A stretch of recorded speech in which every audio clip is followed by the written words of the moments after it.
At the screening tonight, and they gave us these Chucky masks right here, which look nothing like Chucky. Not at all. You know what this looks like? This shit looks like a little white boy.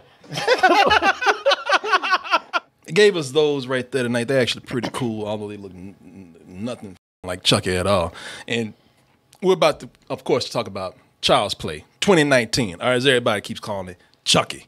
And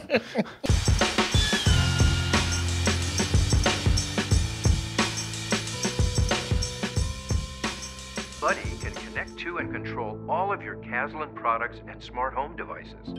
Introducing your new best friend. dry yourself off with a shirt from dtmerch.com. Hey, you can do it in style now, man. It's a weekend full of terrifying toys because everybody's talking about, well, we got Chucky. Which one's the other one? That toy store is a dark one, man. It is. Shit, them dummies are way scarier than anything they did in Toy Story. Benson. I'm looking at that dummy. That dummy is like, I'm going to get you, bitch. He's talking to Chucky right now. Chucky changed the game because Toy Story, I believe, came back, or not Toy Story, Child's Play. Child's Play came out, I believe, in 1988. And during that time, leading up to 1988, you know, slashers they were all about being macho. You know, they had to wear, you know, they were all about hockey masks and grunge clothes and mechanic suits and shit, you know, and everybody had to like talk about whose knife is bigger than the other one. And, you know, y'all thought toxic masculinity was bad today. Yeah. Shit. You got a knife, I got a machete. Yeah. If they weren't all about the masculinity, well, they were all about fashion. Some people say your boy Freddie might have been a little metrosexual right there. Yeah. You know, he had the fedoras and the sweaters and the gloves. You know, he was all... He was highly adorned. He was, man, you know. Had his accessories together. Yeah. You know, even he was kind of full of himself. But your boy Chucky, though, man. Chucky was the one that went in and changed the game. Because Chucky... Now, this is the Chucky you see today, but before we got the old hard edge, you know, back when Chucky was, you know, back he was pimping chicks, and you know, he was kind of hard edge back then with all these scars on his face and everything and tattoos and shit. You know, back then before that, Chucky was innocent. You know, Chucky said, you know, a real man. Real killer ain't scared to get down in his oshkosh bagosh. You know? He ain't scared to throw on some overalls and a striped shirt and put on some little red shoes. You know? It turns out that Chucky was the slasher that we needed. There's nothing innocent about explosions. I missed that sound effect. Don't no explosion sound like that. People are saying, oh, now you want to bring Chucky 2.0 up here. You know, Chucky's all about the gadgets now. Chucky's all connected all the time to the internet. Chucky's constantly streaming. Chucky's tapped in.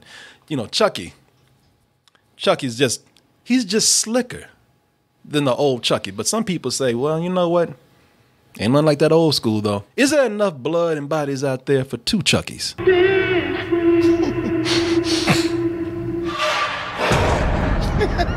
See, that's when you throw that shit away.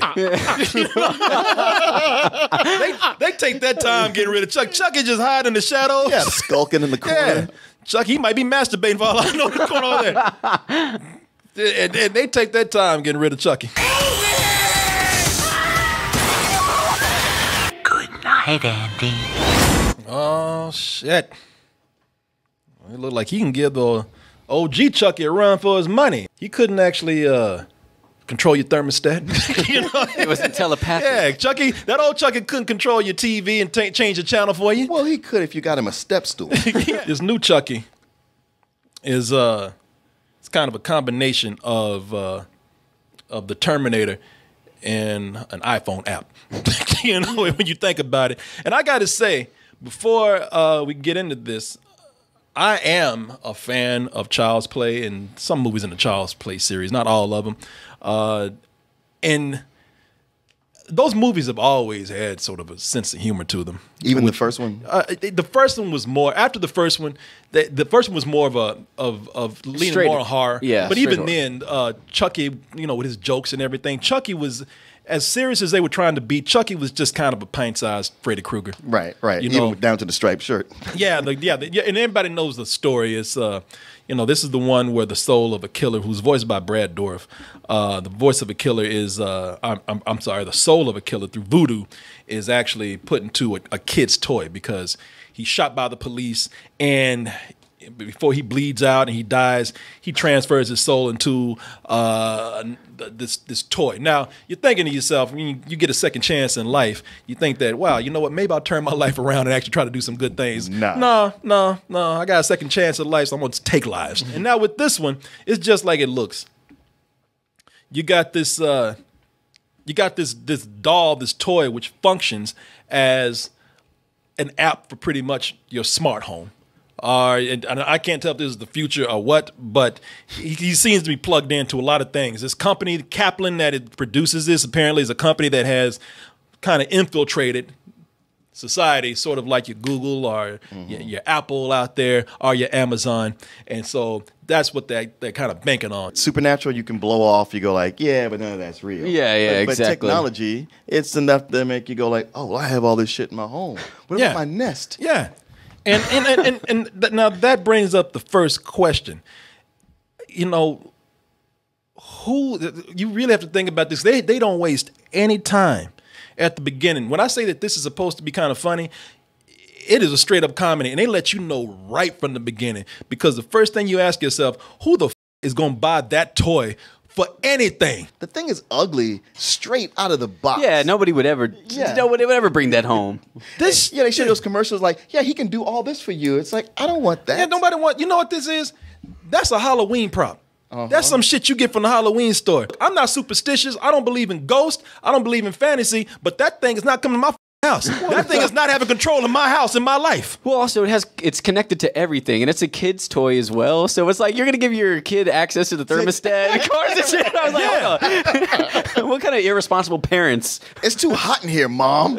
Yeah. We're freezing. Son, please turn that down. No. And they actually treat it like that too. Like it's like they show you commercials where it's just kind of like, hey, let's watch a movie. Hey, tell Chuck to cut on the TV. And it's like, what? How come you can't do it?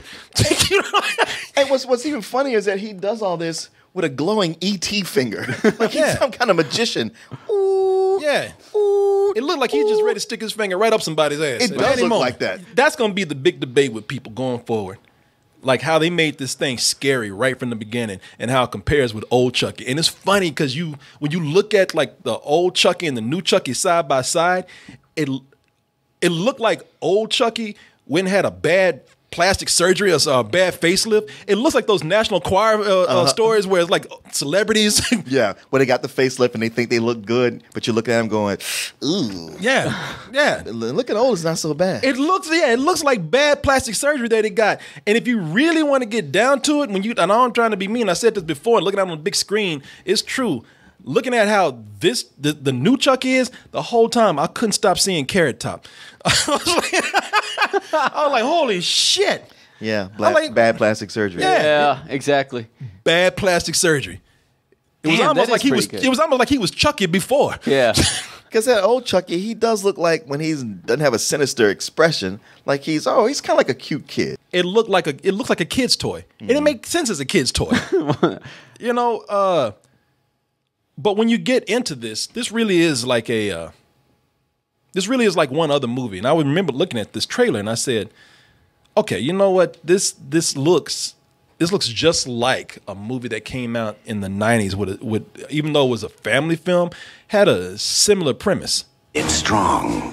They made it clever. They made it small. They made a mistake. Now, if you've ever seen the movie Small Soldiers, it's the same premise as this. Somebody puts a bad computer chip in a toy, and somehow through movie magic, the toy gets it's not something where the toy just malfunctions and starts blinking and sparks start coming out. No, somehow it comes to life. It becomes sentient. It gets a mind of its own. And unlike this movie, imagine this new Child's Play as if it was Small Soldiers, but the toys in that movie actually got to kill people. Because that's what happens. They end up being kind of sinister, but because it's a kid's film, they don't go as far. Now imagine if they were able to like kill people in gruesome ways, and you would have pretty much this film right here. Well, you touch on something that's kind of a problem in that with the original movies where there's voodoo involved, you go like, all right, well, it's magic, so there's no real rules. Like they can do this because. Yeah. But here, when you see the origin of how this particular doll comes together, where it's just a few switches flipped. Yeah, it was like in the program. So that means that so every one of these out there could potentially do this. Yeah. Like you have designed a toy that could. These things could all take over the world if they wanted to. Yeah. You almost just say, you know, why'd you just cut through the bullshit and just have it struck by lightning? You don't come to life because there's so many strikes of lightning in the background. I just kept thinking, okay, that's got to be what's going to happen. Yeah, I thought they were going to do like the old movie horror trope to the purpose, on purpose to an extent of trying to play up the comedy a little bit more.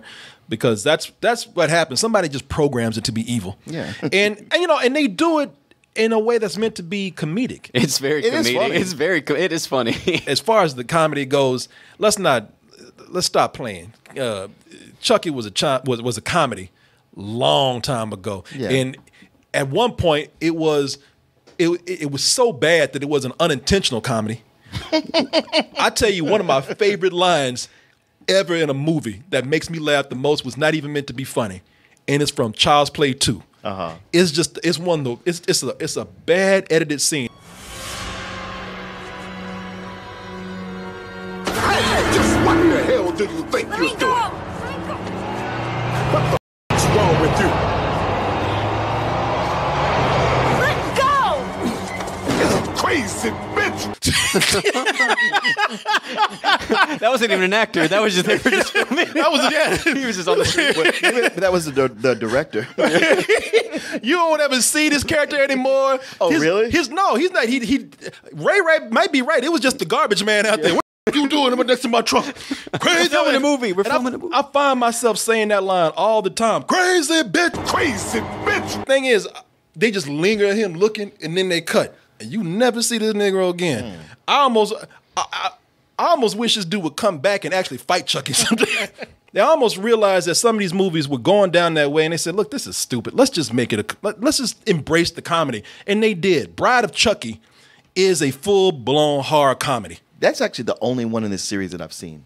And did you like it? Yeah. I mean, it was a fun comedy. Yeah. It wasn't great, but it was fun. Even if you want to, look, you can keep arguing with me all you want to, but see, now you made me pull up something I didn't want to do. Now they made me do it.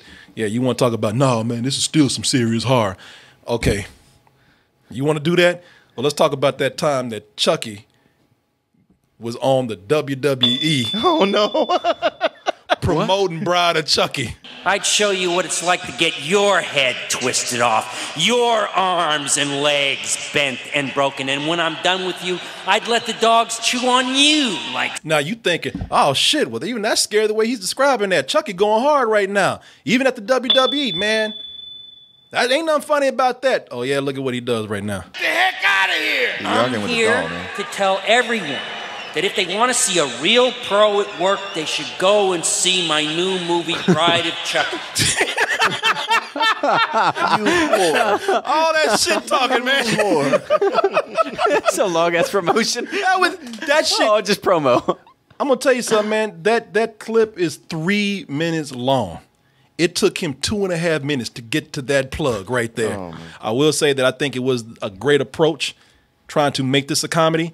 They realized what the first movies were. They realized that they dipped their toe in comedy, and they realized just how crazy the premise is. So they embrace it and they have fun with it. And I will say that. And there are some kills in here where they end on a comedic note, just in case you have any confusion whatsoever. I will say that they do some things in here that make sense. Because when I saw the trailer, it's easy to look at the trailer and say, you know what? That was one of my complaints. I said that boy is too goddamn old for that doll.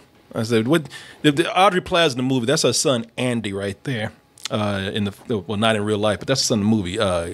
Andy, played by Gabriel Bateman, and you look at the trailer and she's saying, I want you to go out, meet more kids, stop staying at home, be cool. And what does she do? Gives him a doll. Now that's what you see in the trailer. I go and look at the movie. And I was like, all right, you know something? It doesn't make sense with the setup from the very beginning, but it does make sense in the context of the kid and his age and everything. I thought, and his reaction to it. And his reaction to it. Because even he's like, man, what the f***? I'm not a little kid. Why you buy this? Yeah. Yeah. No, that's true. No, he behaves like a kid who's like 14 or 15 years old. You're like, what the fuck am I supposed to do with this? Yeah. I thought that, that made sense. So there's a lot of things that they show you no matter how crazy the setup is, they tried to make things within that make sense from at least against what I saw. There's times where the camera just shows you that doll. Just the fact that its face is so bad that it works for it. It's like it's woven into the story. It's part of it's almost part, like I said in the beginning, it's almost like that's part of the humor. Yeah. That the doll is just ugly from the very beginning. And the doll's a reject. And I don't just mean just because of this particular doll, but they tell you right off the bat, new models coming in 2 weeks. Nobody even cares about these. Exactly. Which, again, weaves into the story of why it ends up in this house. Because it looks like she just bought it for him for his birthday. But no, there's circumstances of her job that like leads her to bringing it home. It's very transparent that they want to get a younger actress in there because of probably the demographic of what we have. Sure. Here. So they make her a person who's probably, because you're probably looking at them like, no, look, like even a character in a movie says, damn, your sister's fine, man. And they even looking at, and people were looking at this and saying, yeah, that ain't his mama. Actually, from the first scene, I really did think that was his sister. They didn't even say mom until like some scene later. It was almost like every concern that I had watching the trailer, they addressed it in the movie, essentially. And you're like, oh, okay, it makes sense. And it didn't take me out of it. Yeah, it does. Yeah. And I think Aubrey Plaza is good in this. I mean, I think playing a mother, even if she's a teenage mother or was a teenage mother, gives her a chance to calm her ass down a little bit. Yeah. Aubrey Plaza been crazier than Chucky in some of these last movies, man. That last movie she had, Ingrid Goes West, she's been playing like she's been in the role of the wild woman in the movie. They make sure that some of the things that they do here when they're killing people, I got to say that they rely a lot on the comedy because, it's written pretty weak. I mean, even the comedy is nothing like that special. That comedy is, it's just a little bit above middle of the road type comedy. They do some things that give you some good laughs, some good chuckles in there. They're self-aware of what they're doing. Outside of that, they rely too much on the comedy as sort of a crutch because being that they know that they have a comedy on their hands, they don't go in to write really strong characters. They know that they said it's a slasher film, it's a horror film, and it's a comedy, and it's silly. Who's going to take any of this shit seriously at this point? Why we got to give these characters depth? They're just there to die. So just make them characters that people be happy to see die. We don't want people to feel morally conflicted when somebody dies. We want people to have a good laugh. So so with most, not all, most of the people who die in the movie, they're creeps, they're assholes, they're people that are abusive, people who deserved it. Yeah, exactly. People that you want to die. Quote unquote deserved it. Nobody deserves to be murdered these ways. No, oh hell no. Oh no. I mean, really, it gets to a point where, and that's what I'm going to tell you with this. I did like that at some point in here, near the beginning, unlike having a mass murderer who's taking over the life or transferring his soul to a doll, he's evil right off the bat. Just for a little bit. Now, but at some point, you're like, nah, fuck Chucky. He got to go, man. He's out of control. But there was a point in the beginning, just a little bit, you got a little sympathy for Chucky. Sure, because it isn't so much that he's evil, it's just that he doesn't understand. Chucky didn't ask for... Chucky is like Forky in Toy Story. Forky, yeah. If Forky was evil and was just jabbing people in his head, just killing people, there would be... Chucky is like Forky. He asked for none of this. He didn't want to be here. Yeah. Chucky is just confused. The movie is even kind of a message film at the beginning about how to raise your kids and what you expose them to.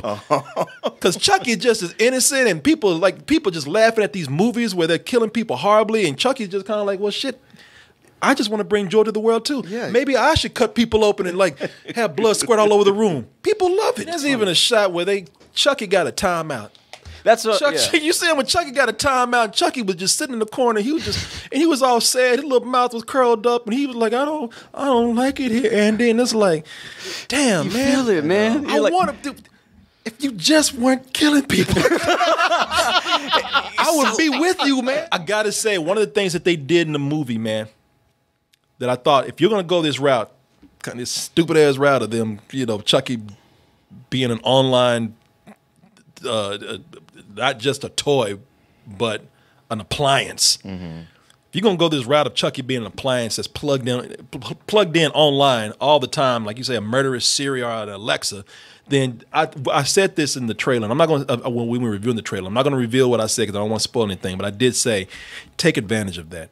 You can see in the trailer where he's plugged in and like taking control of things in this store, which has a lot of appliances in it. And I thought, just go all out with that. I don't think they did it enough here, but probably because of budgetary constraints. But they did get creative with it, where Chucky's always connected and can connect to other things. Got creative with that with the kills, and got creative with other characters when he was able to do that. I thought that was kind of cool. Yeah, it really opened the door to what they were able to do, and not just keep it where he's the slasher and this and that, like the old Chucky. It's like, oh yeah, he's everywhere. It was when it got to that point, I was like, I'm kind of not involved in this movie anymore because it could just do whatever it wants. Well, again, it got silly, man. Because I mean, and it is silly, but why do you have what is essentially a child's toy? Why are you using that to call Ubers, self-driving cars? And like Ray said, you made a great point. Why are you putting that? I think, again, when I was reviewing this, I said, or the trailer at least, I was like, why are you putting that much power in a kid's hand? Yeah. It could be the cutest. It could be a goddamn Teddy Ruxpin up there. It could be the cutest thing that you would have. I mean, it could be adorable. It could look like a fluffy ass kitten, man. Why? What sense does that make to do that? I can see it looking like a plant before I can see it looking like a sentient being. It's a message film about also our technology. This has been said before, much better. Yes, see seasons of Black Mirror. Yeah, it's like, all right, technophobia is back in the forefront again. Yeah, and I get it. This is just an exaggerated sort of fable about that, if you will. So I'm not going to take it apart for the premise that it has. And like I said, they made it part of the joke. I will say that it is interesting what they're doing with this as far as doing a reboot, because the original series is still going. Right. The original series is still out there being released on video, along with, Bride of Chucky went to the theaters, but after that they started going straight to video. I think Brad Dourif, who I think still is the voice of Chucky. And as you can see right here, when he's not doing Chucky, he's doing lines of coke and riding with a motorcycle gang. Boy. Yeah, wasn't like he in the last one as like a prisoner? Yeah, I think so. Yeah, Jesus, boy. Years of playing Chucky had taken a toll on him. So that fool, he said, I am Chucky. His soul really isn't it. Yeah. The latest one, I believe, came out in 2017, a couple of years ago, which is, I don't know if you keep up with these. I think the Cult of Chucky. Yeah. Night-night. And they call me sick? He'll kill us all! And the thing about it is, with these two series being out, the reason why this one is out right now, even though they kind of took a creative approach, is pretty much strictly business, man. The OG Chucky is pissed. Oh, He's really? mad. He's like, not only do y'all reboot my shit with not so much as a phone call. Oh, wow. Not even an email to just pay some respect, but you take my image and continue to hold my ass out, because that's what this is. I was reading a while back how Orion is the company that has that has the original one. Yeah. When Orion got bought out a while back, Orion didn't want to do horror movies anymore. So the Chucky series after that, or the Child's Play series, that was kind of done. The writer, the creator of Chucky, which is a guy named Don Mancini right there. You can see they're about to head to the strip club. Him and Chucky right here. He's calling the Uber. In his Negan cosplay. Is that a kid in there? That's actually a little kid. This guy, he was since he had nowhere to go, it was Spielberg that convinced him He gave him a call and said, just pitch it around, make some demands and pitch it around and see what happens. And he made some demands to Universal and they took it. And that's why you see Child's Play with Universal later. And that is why you see this Child Play right here. If you notice at the beginning of it, it's not Universal. Yeah, it was Orion.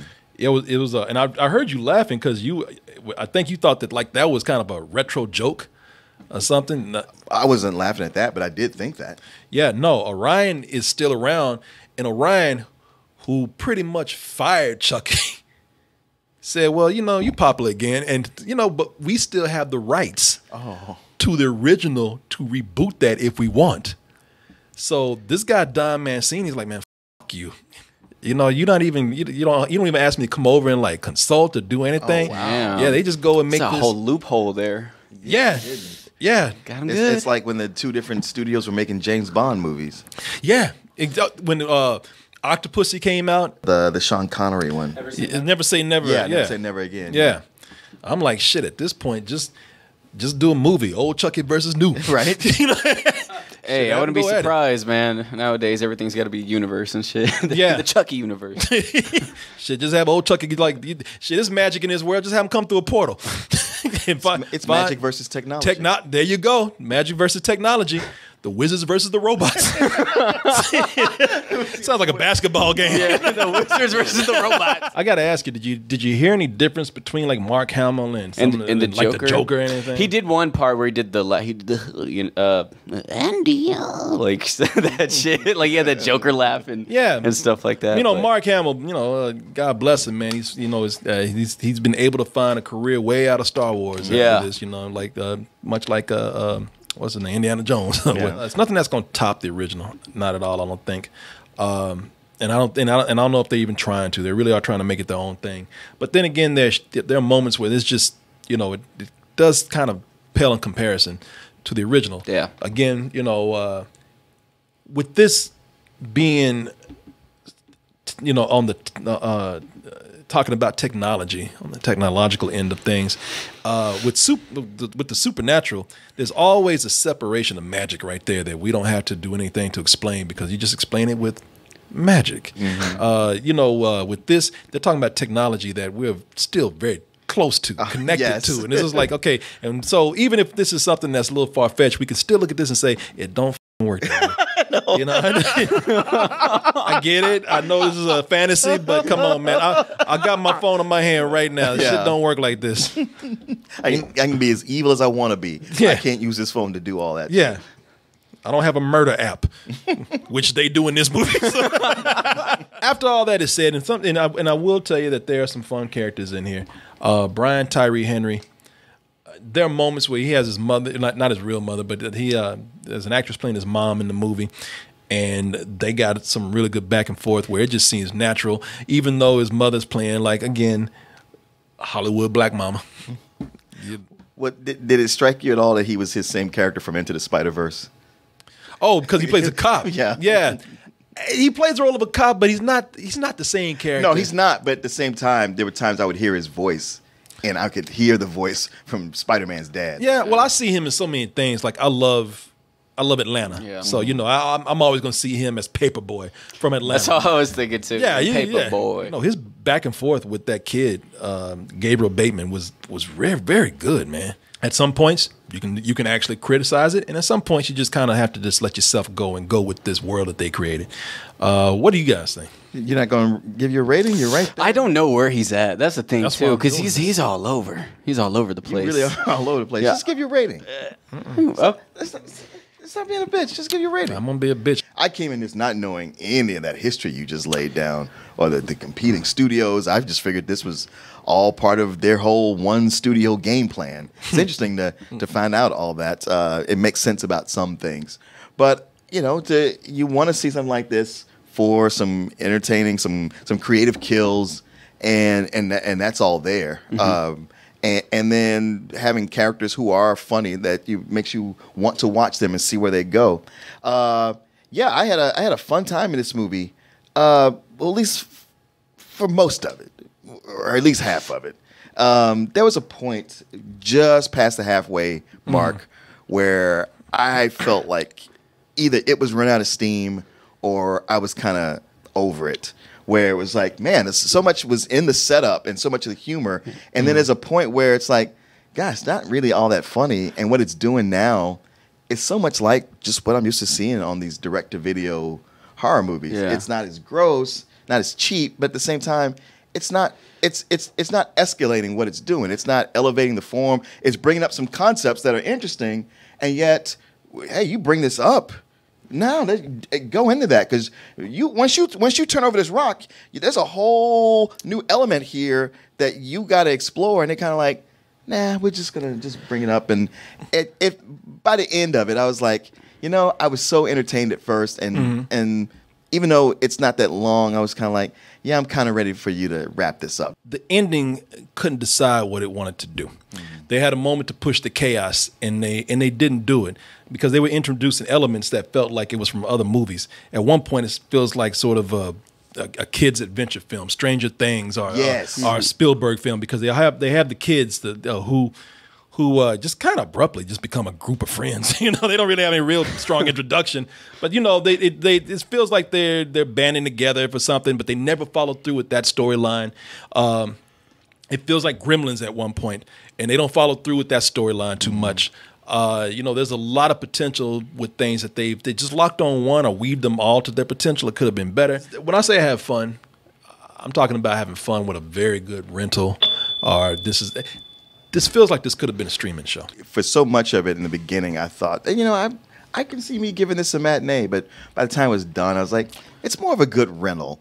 If I paid to see this in the theater, I might be a little hot, but on television, renting it, I think it's real good for If they had said they're doing a new Chucky movie and it's on Netflix, this would be perfect for that, man. Man, I'm going to give it a low full price, but only because this is a movie. Well, man, I'm telling you, if you're in your teens, you're in your 20s, you want to go out a day and have fun, go with a group of friends. This is a perfect movie to see in a theater with a lot of people on a Friday or a Saturday because you're gonna laugh a lot. It's good to experience with a group. That's the only reason why I'm giving it a low full price. If there's any reason why I would root for Chucky to go see him at the theater, because Chucky put in some real work. He don't sit up there like that goddamn Annabelle. Yeah. Chucky actually get up, walk around, stab a mother. Annabelle just sitting there just the whole time.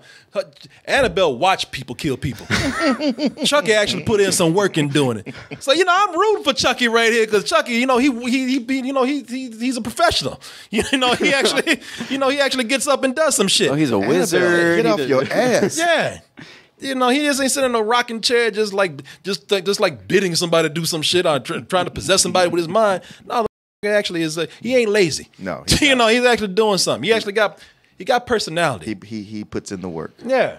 So I ain't saying I don't want him to succeed. I would like to actually see where the movie would go, and they actually opened up for that. These millennials could learn from this dude, right? No, I'm good. Hey everybody, thanks for watching the whole video. That means you can't get enough of us. So please hit that subscribe button. And you want more of us. So check out our main site, doubletoasted.com, where you'll find the long form version of this video, unedited, uncensored, and also the live stream that we do almost every night of the week. Support us at d2merch.com, and remember to always stay toasty.